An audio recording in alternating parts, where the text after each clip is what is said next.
And so when I asked him when he first knew something was wrong with his health, he told me that even though he'd felt unwell for a couple of weeks, he thought it was just the flu. And he continued to focus on his responsibilities as chief. But because of a promise he made to his wife, he finally went to the local healthcare center to get checked out. My deal with my wife that morning was, if I still felt as bad as I did the day before, I agreed to go to our community nurse. And when the nurse took my blood pressure, I found out much later that it was through the roof. And so she just pointed her little finger at me and said, "No more talking." And then I started talking, and she pointed again. She goes, "I said no talking." And Sharon, I remember Sharon putting her hand on mine saying, "I think you better be quiet." And I found out much later that when your blood pressure is that high, you can have a stroke quite easily. And the ambulance was on the way. Then it was off to Nanaimo and then to emergency. And from there, the diagnosis was made that, there's something wrong, horribly wrong with your kidneys. Due to extremely high blood pressure, the chief was taken to a local hospital, only soon to hear the shocking news that he did not have the flu. I was told that I was going for an operation. They were going to insert a tube into my chest for the dialysis. And okay, you just accept that you're in their care.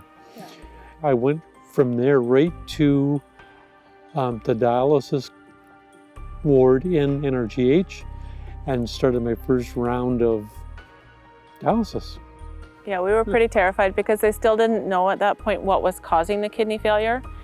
And so we didn't know what the end prognosis was going to be. Chief Recalma was then transferred from Vancouver Island to downtown Vancouver and admitted to St. Paul's Hospital, where in a race against time, doctors tried to save his kidneys, but sadly, it was too late. His kidney function was too low and too much damage had already occurred. The chief would now need dialysis until he can get a kidney transplant. While in the hospital digesting this news, the chief then faced another devastating and unexpected complication. While I was in St. Paul's, the one thing that still makes people wonder, I lost my vision. I went blind.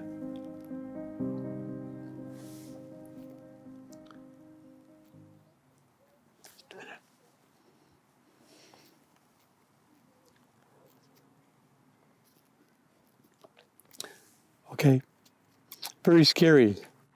Eventually, after many visits with specialists, the chief's sight did start to return to normal. But it remains a mystery as to what caused his blindness.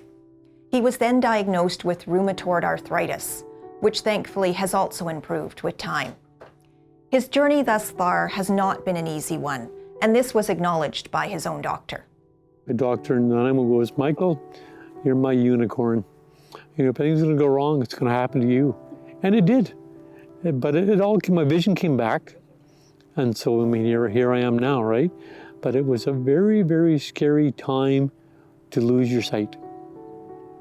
I'm going through the dialysis, and now I can't see. I'm in a pickle here. Once back home in Qualicum, the chief settled into his dialysis regimen, which he has been doing now for the past 2 years. But while dialysis is keeping him alive, it is not an easy treatment to endure, and it can really affect the quality of one's life. It was told to me by a nurse. She said, "Think about your kidneys, Michael, all day, all night, what they do for you." And she goes, "What we're doing to you in 4 hours, your kidneys do all day and all night." Because I would come out of there exhausted. I was just beat. But that was why. I couldn't understand it, why I felt like this. Why am I I'm just lying here in a bed for 4 hours. Why am I so tired? And why am I just so exhausted? Because that's when she said it's 4 hours of kidney work, cleaning your blood.